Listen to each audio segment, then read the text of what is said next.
এই কঠিন সিদ্ধান্তটা নেওয়ার আগে তোমাদের ৩টে বিষয় কিন্তু মাথায় রাখতে হবে। ১ হচ্ছে তোমার কোন বিষয়ে সবথেকে বেশি আগ্রহ। ২ হচ্ছে কোন বিষয়টা পড়তে তোমার একদম বোরিং লাগে না। ৩ নম্বর হচ্ছে তোমার প্রথমেই জানা স্যার একাডেমির পক্ষ থেকে সমস্ত মাধ্যমিক উত্তীর্ণ ছাত্রছাত্রী এবং অভিভাবকদের শুভেচ্ছা এবং অভিনন্দন জানাই। কেউ ভালো নাম্বার পেয়েছো, আবার কেউ আশানুরূপ নাম্বার পাওনি। সেইটার উপর বেশ করে অনেকে সায়েন্স, আর্টস, কমার্স, ভোকেশনাল বা বিভিন্ন প্রফেশনাল কোর্সগুলো করতে থাকো। কিন্তু আমাদের জানতে হবে যে নাম্বার দিয়েই কিন্তু কোর্সগুলোতে যদি আমরা চয়েস করে এন্ট্রি নিয়ে নিই, তাহলে কিন্তু ভবিষ্যতে হয়তো আমাদের বিপদে পড়তে হতে পারে।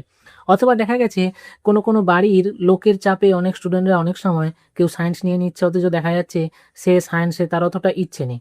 আর্টস নিয়ে নিচ্ছে, কেউ আবার কমার্স নিয়ে নিচ্ছে।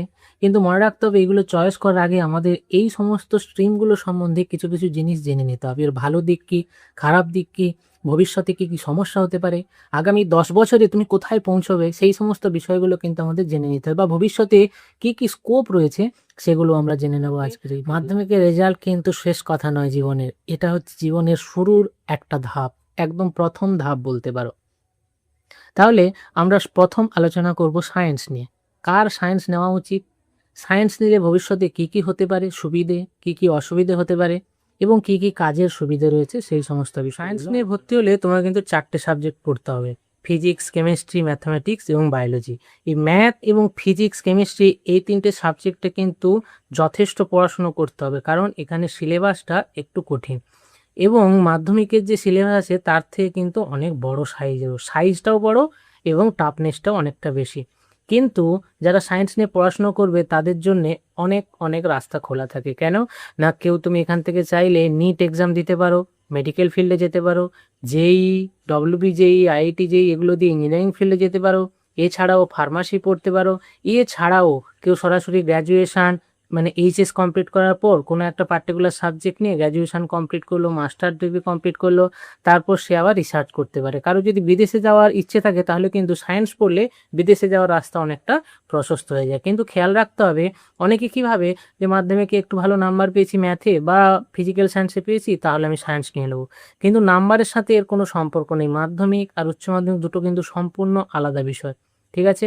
কারণ এখানে প্রচুর পড়াশুনো করতে হবে। মাধ্যমিকের যে সিলেবাস ছিল তার থেকে 11-12 সিলেবাস কিন্তু প্রচণ্ড বড় এবং কিছুটা কঠিনও। কারণ সায়েন্সের যে সাবজেক্টগুলো রয়েছে তার সিলেবাসটা সম্পূর্ণ অন্যরকম। এটা হচ্ছে অ্যাকচুয়ালি গ্র্যাজুয়েশন বা মাস্টার ডিগ্রি করতে গেলে, ধরো তুমি ফিজিক্স নিয়ে পরে পড়াশুনো করতে চাইছো, তাহলে তোমাকে কী করতে হবে না, 11-12 থেকেই বেসিকটা ক্লিয়ার করতে হবে। সেই জন্য এখানের যে ফিজিক্স যেটা পড়বে বা কেমিস্ট্রি যেটা পড়বে সেটা মাধ্যমিকের ফিজিক্যাল সায়েন্সের তুলনায় কিন্তু অনেকটা টাফ।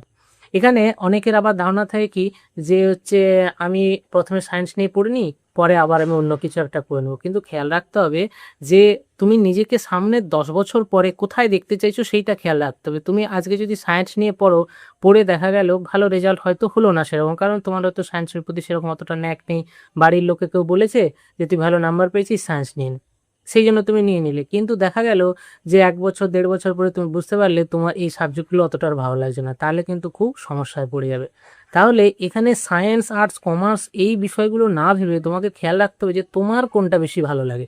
আমরা যত এই বিষয়গুলো নিয়ে আলোচনা করব তত ধীরে ধীরে তোমাদের এই সমস্যাগুলো কিন্তু আরও ক্লিয়ার হয়ে যাবে।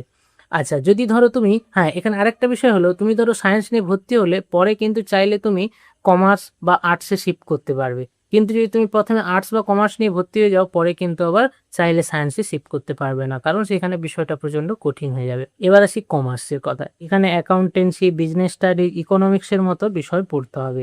যদি চ্যাটার্ড অ্যাকাউন্টেন্ট অর্থাৎ সিএ, কোম্পানি সেক্রেটারি বা কস্ট ম্যানেজমেন্ট অ্যাকাউন্টেন্টের মতো প্রফেশনাল বা অন্য যে কোনো কেরিয়ার যদি বানাতে চাও, তাহলে কিন্তু কমার্স খুব গুরুত্বপূর্ণ।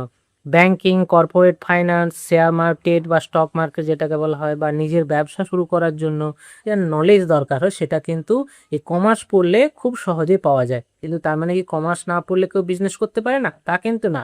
বিষয়টা কি অনেকটা সহজ হয়ে যাবে। তবে মনে রাখবে, কমার্স নিলে কিন্তু টেকনিক্যাল বা মেডিকেল ফিল্ডে যেতে পারবে না। এখানে হিসেব নিকেশ, ডাটা এইসব নিয়ে কাজ করতে হয়। তাহলে যাদের হিসাব নিকাশ, অর্থনীতি বা ব্যবসা এই সমস্ত বিষয়ে যাদের ন্যাক আছে, তারা কিন্তু কমার্স স্ট্রিমটা চয়েস করতে পারে। এবার আমরা বলবো আর্টস বা হিউম্যানিটিস নিয়ে। এখানে কিন্তু স্টুডেন্টের সংখ্যা অনেক বেশি হয়। ইতিহাস, ভূগোল, রাষ্ট্রবিজ্ঞান, দর্শন বা বিভিন্ন যে ল্যাঙ্গুয়েজগুলো থাকে সেই সমস্ত বিষয় এখানে থাকে। সরকারি চাকরি, সিভিল সার্ভিস, যেমন ধরো WBCS বা ইউপিএসসি পরীক্ষার প্রস্তুতির জন্য আর্টস খুব দরকার। কেন না, আর্টসের যে সমস্ত সাবজেক্টগুলো থাকে সেই সাবজেক্টগুলো যে সিলেবাস, সেগুলো এই কম্পিটিটিভ এক্সামের সিলেবাসগুলোর সাথে কিন্তু ম্যাচ থাকে। তুমি ধরো পরে WBCS বা ইউপিএসসি বা কম্পিটিটিভ এক্সামগুলোর জন্য প্রিপারেশন নিতে চাইছো, তাহলে কিন্তু তুমি সায়েন্স পড়ার থেকে আর্টস নিয়ে পড়লে সেখানে তোমার ক্ষেত্রে অনেক সুবিধা হবে। কেন না, তুমি ওই বিষয়গুলো অলরেডি এই 11-12 থেকে পড়ে আসছো। কিন্তু যদি একটা সায়েন্সের স্টুডেন্টের কথা ভাবো, সে কিন্তু WBCS বা ইউপিএসসি ক্র্যাক করতে গেলে তাকে আবার প্রথম থেকে শুরু করতে হবে। তাহলে সেই ক্ষেত্রে তুমি অনেকটা এগিয়ে থাকবে। তাহলে তোমার লক্ষ্যটা কি সেইটা আগে স্থির করে নিতে হবে। কেউ একজন বলেছে বলে আমি সায়েন্স নিয়ে নিলাম বা আর্টস নিয়ে নিলাম বা কমার্স নিয়ে নিলাম, এরকম করলে কিন্তু চলবে না। আবার একটা বিষয় হচ্ছে, তুমি যদি প্রথমে আর্টস নিয়ে নাও, এখান থেকে কিন্তু তুমি সায়েন্সে কখনোই ফিরে যেতে পারবে না। যে কথাটা আমি আগে বলছিলাম, একজন সায়েন্সের স্টুডেন্ট সে চাইলে পরে কিন্তু আবার আর্টস বা কমার্সে শিফট হয়ে যেতে পারে, কিন্তু একজন আর্টসের স্টুডেন্টের ক্ষেত্রে খুব ডিফিকাল্ট হবে সায়েন্সের চেয়ে। ধরো অনেকে শিক্ষকতা করার কথা ভাবে, তাহলে শিক্ষকতা করার জন্য তুমি যে কোনো স্ট্রিম নিয়েই পড়তে পারো, সায়েন্স, আর্টস, কমার্স, যে কোনো স্ট্রিমেই, সমস্ত স্ট্রিমের ক্ষেত্রে টিচার রিক্রুটমেন্ট হতে থাকে। কথা করতে চাইলে তুমি তোমার চেষ্টা করবে কি, সব থেকে তোমার যে সাবজেক্টটা প্রিয় লাগে সেইটা নিয়ে তুমি পড়বে। তোমার অঙ্ক ভালো লাগে না, অথচ দেখা গেলো তুমি একটু অঙ্কে নাম্বার পেয়ে গেছো বেশি বলে তুমি সায়েন্স নিয়ে পড়ে নিলে, তাহলে সেক্ষেত্রে তোমার পক্ষে কি খারাপই হবে। তাহলে তোমাকে এমন একটা সাবজেক্ট নিতে হবে যে সাবজেক্টটাতে তোমার ভালো লাগে, তাহলে তুমি সেই সাবজেক্টটার প্রতি বেশি সময় দিতে পারবে এবং আরও আগে এগিয়ে যেতে পারবে। ভবিষ্যতে তুমি সেই সাবজেক্টের উপর চাইলে রিসার্চও করতে পারো, সেই সাবজেক্টের উপর তুমি শিক্ষকতাও করতে পারো। কঠিন সিদ্ধান্তটা নেওয়ার আগে তোমাদের 3টে বিষয় কিন্তু মাথায় রাখতে হবে। এক হচ্ছে তোমার কোন বিষয়ে সব থেকে বেশি আগ্রহ।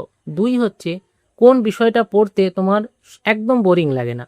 3 নম্বর হচ্ছে তোমার ভবিষ্যতের লক্ষ্যটা কি, মানে তুমি কি হতে চাইছো জীবনে, সেটাও খুব গুরুত্বপূর্ণ বিষয়। সামনে 10 বছর পরে তুমি নিজেকে কোথায় দেখতে চাইছো, সেই সমস্ত কিছু কিন্তু বিচার করে তবেই তুমি তোমার স্ট্রিম সিলেক্ট করবে। না হলে কিছুদিন পর দেখা যাবে যে তোমার আর এইসব বিষয়ের প্রতি ইন্টারেস্ট লাগছে না এবং তুমি একটা অন্য কোনো লাইনে আবার চলে গেছো। তাহলে সেক্ষেত্রে তো এই পড়াশোনাগুলো অতটা কাজে লাগলো না, তাই না? তাহলে তুমি যদি এখন থেকেই একদম ফোকাসড ওয়েতে শুরু করো, তাহলে এই পড়াশোনাটাই তোমার ভবিষ্যতে তোমাকে আরও আগে নিয়ে যাবে। আচ্ছা, এসবের বাইরে রয়েছে ভোকেশনাল কোর্স বা বিভিন্ন ধরনের প্রফেশনাল কোর্স। যারা সায়েন্স বা আর্টস বা কমার্স এইগুলো নিতে চাইছো না, তাড়াতাড়ি চাকরির কথা ভাবছো, তারা চাইলে ভোকেশনাল কোর্স করতে পারো। ভোকেশনাল কোর্স ITI, বিভিন্ন ধরনের পলিটেকনিক কলেজগুলো আছে, ITI কলেজ আছে, সেইগুলোতে ভর্তি হতে চাইলে, ডিপ্লোমা ইঞ্জিনিয়ারিং করতে চাইলে, তাহলে কিন্তু তোমাকে ভোকেশনাল কোর্স বা অন্যান্য যে সমস্ত প্রফেশনাল কোর্সগুলো রয়েছে সেই কোর্সগুলোতে তুমি ভর্তি হতে পারো। সেগুলোর থ্রু দিয়ে কিন্তু হয়তো কম মাইনে পাবে, কিন্তু অনেক তাড়াতাড়ি তুমি নিজেকে প্রতিষ্ঠিত করতে পারবে। ঠান্ডা মাথায় সিদ্ধান্ত নেবে, কারণ এটা হচ্ছে জীবনের একটা বিশাল বড় সিদ্ধান্ত। এইটা যেন ভুল না হয়ে যায়। দরকার হলে তুমি তোমার পাশের শিক্ষকদের, গার্ডিয়ানের বা আরও আশেপাশে তোমার থেকে বড় যারা রয়েছে তাদের থেকে তুমি গাইড নাও, যাতে নিজেকে সঠিক জায়গাতে নিয়ে যেতে পারো। আর যারা সায়েন্স নেবে তাদের জন্য তো আমরা রয়েছি জানাশার একাডেমি। তোমরা বিভিন্ন সময়ে এখান থেকে বিভিন্ন রকমের ফিজিক্স, কেমিস্ট্রি, ম্যাথমেটিক্সের গাইড পেতে থাকবে।